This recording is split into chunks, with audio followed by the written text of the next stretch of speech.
Witajcie wszyscy. Bardzo się cieszę, że zaś się widzimy. Dziśki je doprawdy wielkie święto, zielone świątki. Toż jo by da ino tak krótko go dała, co by wam roztomili nie zabierać czasu, co byście se poradzili poświętować. A o czym tu będzie? Będzie o potrzebach i w to, co potrzebuje i czyje potrzeby są czyje. Jako to je.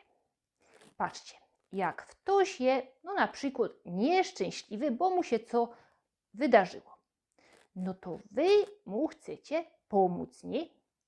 No i najczęściej w takiej sytuacji to my godamy takiej osobie, co podług nas ona ma robić. No na przykład godamy coś takiego, ja teroski to ty się musisz trafić ze kamratkami albo ze kamratami i se na piwo kajś, musisz o tym pogadać i ci będzie lepiej.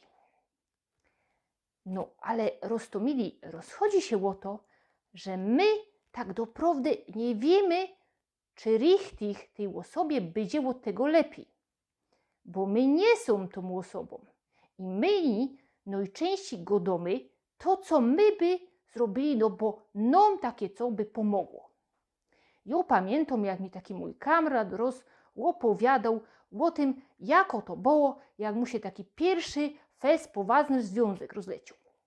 On go do tak, że on mu takiego fest bliskiego kamrata i ten kamrat mu go do ja teraz ci powiem, co ty też musisz zrobić. Pierwsza rzecz, to ty musisz się iść łożyć.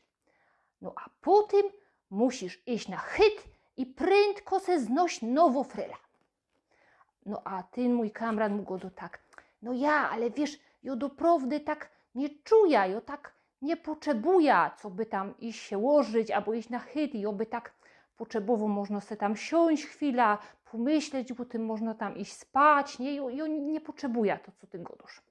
No to on mu go do ja, bo to je tak, że ty to tam przyjmiesz we sobie, a to trzeba wszystko wypuścić. No i ty musisz iść na ten chyt i się musisz łożyć. No i ten mój kamrat, ale jo doprawdy takie coś nie potrzebuje. No i on richtig nie potrzebował roztomili. No i ten jego kamrat, on chciał dobrze do niego, nie? I on mu powiedział, co też on uważał, że jest dobre, no bo on by tak zrobił, nie? I to jest to, o co się rozchodzi, nie? Patrzcie, na przykład je jako mamulka, kero widzi, no, że tam te jej dziecko tak się nie bawi bardzo ze tymi kamratami. Tak podług niej mało, nie? No i ona godo takiemu dziecku, wiesz tam, idź se tam pograj do tych kamratek twoich, idź tam do nich, idź. A można roztomili, te dziecko ma radę tak jak je, można ono jest szczęśliwe. No toż nigdy nie wiemy tego, co ta druga osoba richtig potrzebuje, no bo my nią nie są. I często godamy w najlepszych intencjach, nie? Co też ona ma zrobić, co by być szczęśliwo, a tak to je to, co my byśmy roztomili zrobili, co byśmy byli szczęśliwi. No to trzeba wiedzieć, które te potrzeby są nasze, a które są te drugiej osoby. No i też najlepiej się zapytać, nie? Czy to takie coś, co godamy, to i pasuje. Bo można nie. No to już tyle, że wam dziś chciała powiedzieć. I co? Pożegnamy się, czymcie się, chowcie się, pyrsk.